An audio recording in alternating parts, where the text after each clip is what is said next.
when you go out of town, where do you tell people you're from? Chicago. Do you not tell people you're from the suburbs of Chicago? If they ask me, sometimes they'll be like, what side you from? You want to know the honest answer? South side. You lying like a motherfucker. And I'm from out south. I see you nowhere.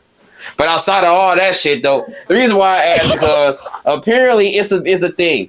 In Chicago, if you're from the burbs, you can say you're from the burbs of Chicago. But you will go out of town and then lie to these niggas telling you from the city, but you can't say who's from the burbs. If I go to Miami and I say I'm from Olympia Fields, they just gonna look at me. I laughed when I said it. Like I ain't gonna lie. I just put myself in their shoes the moment you said Miami, I just imagine myself as someone from Miami and asking me where I'm from. Then you said Olympia Fields. I'm like, bro, what the fuck? You from the Olympics? So when they ask me, I say I'm from Chicago. Oh man, but why not just say the burbs of Chicago? No, because like I don't have to say that. Suburbans. Yeah, but overall though, like, do you feel like even if you're from the suburbs, you still your story doesn't have to get downplayed because you're not from the trenches or the city like how everyone else is? Right? Yeah. Why I gotta be downplayed because I'm not? You feel me? I ain't grew up in the hood. Cause there's niggas like Young Pappy that I say, why you trying to beef with me, your goof ass from the burbs? But I don't try to beef with nobody. Do they beef with you? Hell yeah. So you never start the problems.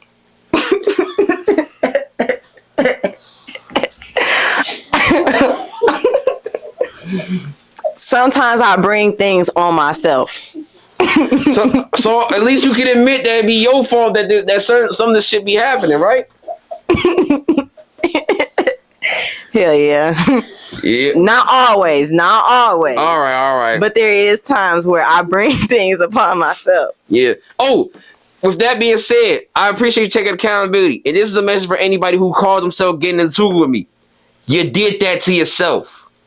Realize it. All right. Now enough of me getting out of my body here. Any final remarks about growing up in the burbs of Chicago or Chicago overall?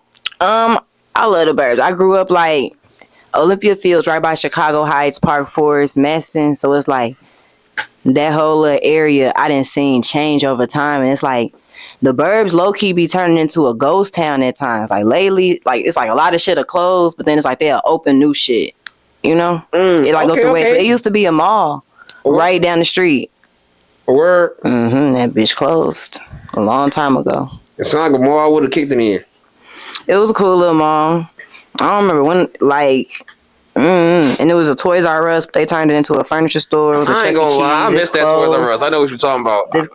I love that Toys R Us. It was huge, right off the E-way, Cracker Barrel across the street. Man, I remember I used to get all the Beyblades over there.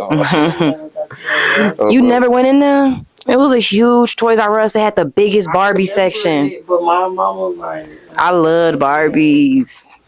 So fun. I used to go to that store all the time. Yeah. But all right, though, let's get it all cracking. Now, how long have you been rapping? Like, I've been playing around and shit like that. And I rap a little 1-2 since I was in like high school, maybe like sophomore, junior. When I started getting high, that's funny. Yo, it's funny because another rapper got that same story. For real? The Keys. Like this rapper named Spider D. He literally started his rap career after getting high on 420. Like, I started smoking on 420. That's so funny. For real. That's the first time I ever smoked. It be like that. Continue. But yeah. So I had a little song I had recorded on my phone. There was a Heavy Steppers remix. I thought I was that. I was just talking. Some shit in there was decent, but it was ass. But like it was kind of decent. That's the crazy part. I be feeling like I have a little voice for it. You know? Some motherfuckers got like a voice for shit. But I started getting in the studio and being more serious with it throughout the summer, just because I was in the studio so much. And like I was around motherfuckers doing it and watching how they do it. And I was like, shit, I'm already here. All right. And how many songs have you put out since then? 2. Technically. Okay, technically 2. Mm-hmm.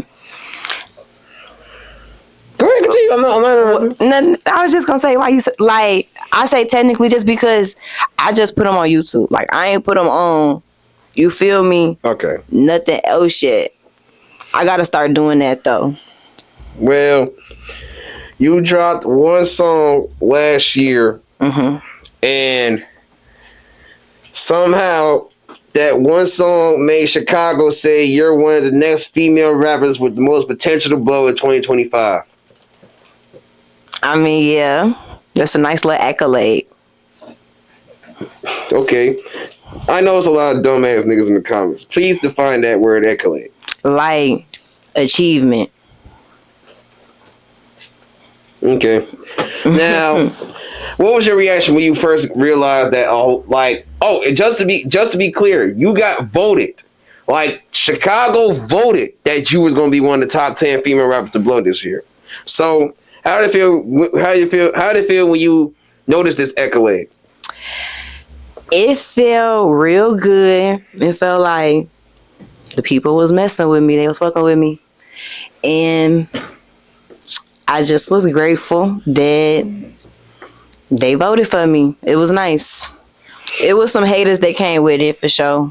Oh yeah, for sure. I think one thing about you, anytime I get you up, is gonna involve haters. Yeah. Bitches hate me. Oh, specifically women. I mean, it's some niggas that don't fuck with me too because either I ain't fuck them or I ain't fuck them. That's literally the only reason. I ain't never got into it with a nigga I fucked. Like, not for real. Not to the point that they was in the comments talking about me, no. Okay, so to avoid beefing with any males, you would fuck. No, shit. They just gonna have to be in the comments hating. Shit. They not getting no pussy. I'm sorry. They be tweaking, for real. Like, I don't know. People be feeling like they entitled to some coochie. I ain't gonna lie. That's what I was about to say. Another thing is a lot of niggas do be feeling entitled to pussy, which is some weird shit. But also, you should not fuck with a nigga that's literally hating on you just because of the sole fact that you won't fuck. Because and also it'll be the same niggas that ended up do fuck it, and then y'all get into it. They call you a hoe, bitch, all type of weird ass shit. You know? Yeah. So it's like, bro, you was chasing it at one point. You was thirsty for it. You was sacrificed for it. You know. But and on a scale of 1 to 10, how would you rate that song? I give it an 8. I like that song a lot. Right. Like, I think we did a good job. We had a nice flow with it. We took our time. And production, it was decent. Like, considering everything, we did decent. And the video was really cute to me. We got 1.2K views right now. For sure. And you been working on more songs since then?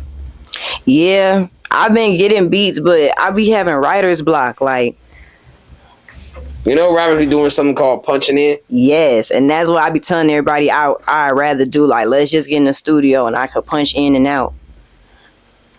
For sure, punching in is definitely the way to go. I ain't gonna lie. That's how. I ain't gonna lie to y'all. 80% of y'all favorite rappers get in the stew, and sometimes they have like a little something on their phone, but they be punching in and punching out, and they ask motherfuckers around them like what sound good. They gonna go over the lines with them. They gonna ask motherfuckers for a line, and then you feel me, see what work. You can punch in and punch out. You feel me. You ain't gotta do it in one go, and it don't gotta be pre-written. So but it's more neater when you have it pre-written. And on top of that, it's less time consuming. Yeah, that's the part I like about it. That's why I like to have a plan, like a direction, some of the words. When I did that song, I had the whole verse written out before I went. I just changed one part when I was there because it sounded weird when I was trying to say it. Oh yeah, for sure. And one thing about, like, just my personal opinion, if you're gonna be someone who can punch in, You should have no problem freestyling off the top of your head if someone asks you to spit a quick 16. Well, a lot of them can't freestyle. I hope so. So because when I came across situations, they don't do that. You know. Yeah, but salute to everybody that put time and effort into their craft by writing, because writing is not an easy thing. It's not. It's not. For sure. But now let's talk about it though. You say 80% of rappers, and you know about this because you vlog around them, right? Yeah, I be around. Yes, and the thing is with these vlogs. Oh yeah, you are a vlogger, right? Yeah. All right, I got my little YouTube. Yeah, and let's talk about it. Why do you specifically choose to take the vlogging route? I love like behind the scenes with rappers. Like ever since I was in middle school, high school, I always watch YouTube videos of No Jumper. I'm watching people go backstage with them, watching people vlog their life. You feel me? Oh, all right, man. So that's always been the stuff that I like. That's what I like. I love No Jumper. I ain't gonna lie, I love No Jumper. Oh, could you see yourself on No Jumper? I would love to sit down with Adam. I love No Jumper. You talking about an actual interview or a podcast or plug talk? I want to sit down for an interview. All right, man. Say less. I'm pretty sure Adam probably wouldn't mind once he gets a full idea of your story and sees you actually putting a nice amount of songs out. But all right, though. It's a work. But you know what? Side note here. How do you still support No Jumper to this day? He has his shaky moments for sure. He's got his moments, and I get why a lot of people don't mess with him when they talk about him. What's that word? Like making money off the stuff going on in Chicago, talking to Chicago motherfuckers, instigating our beef. Yeah, you know? KB even called it exploiting the culture. Exploiting. Mm-hmm. And I get motherfuckers is extra mad about it because he white. But it's like, it's going to always be journalists. It's going to always be YouTubers. It's going to always be people who going to watch Instagram comments and stories and lives and put together a story and want to ask you about your story. That's just the way the world works. People are interested in people. So, but here's the thing with that. First off, none of this shit would have been out had we not had the rappers that we have blown up and put their stories on frontline for the journalists for to be out there. people to dissect. Correct. Yeah. And second off, the music you put out is for the world, not just for only Chicago. So if outsiders speak on Chicago shit, you gotta understand. That you put in your songs, right? Yes, your song is you trying to get known worldwide, and being known worldwide means having out of town niggas worldwide speaking on shit you got going on that you tell. Fact. And on top of that, you gotta understand, if the goal is to make it out the city, why is it a problem to go out the city and talk about your life from the city to other people? And on platforms such as No Jumper, that's meant for rappers mostly. I always watch rappers as they was blowing up going No Jumper. Exactly. Always. And the crazy thing is, G Herbo once said, for the money or clout, or whatever the case, they would chase it and dick suck on No Jumper. Like he did 2 interviews with No Jumper while blowing up and getting to the level that he's at now. And it's like, damn, Herb. I mean, he has the right to feel that way though. Yeah. But at the same time, it's like a lot of rappers be feeling like that. Like they'll do the No Jumper interview and then they'll be saying how they don't. And on top of that, niggas will say fuck Adam and fuck No Jumper, but they end up going back up there. And it's like, what's the point? True. Yeah. But at the same time, I do understand their point of view about how Adam do things. It's like the way he does do things, he probably shouldn't be doing it. He messed. Like now that is unless you're from the city, don't do it like this type shit. But at the same time, it's like I kind of like how Ruger told it to him when Ruger went up in there, and he told him, he was like, if you ain't finna fight me about it, don't speak on it. Yeah. But I also understand why Adam didn't because it's like had he fought him, he would have to do that with anyone else. But on top of that, it's like why fight somebody and potentially you win the fight? Who's to say they will retaliate in a way that you wasn't planning on later? True. Not saying that's gonna be the case, but true. But like with Chicago niggas, like we understand how sensitive they get after losing the fight. True. So I mean, but outside of that, if you fuck with No Jumper, go ahead, get on the platform. If you don't, stay away from it. And try not to get too offended when you see other people doing it, because at the end of the day, it has nothing to do with you. Moral of the story, if you try to tell your story to the world has the right to speak on it. True. But yeah, though, all right, back to you, rappers and everything. You vlog, and you grew up watching No Jump and everything, which gave you the idea of vlogging. When you started vlogging, did you think it was gonna be easy? Chicago Wave, what's your message to the youth? There's a million things I could say to them, but if there's one thing that they need to know that I feel like they should know, I'm here for them.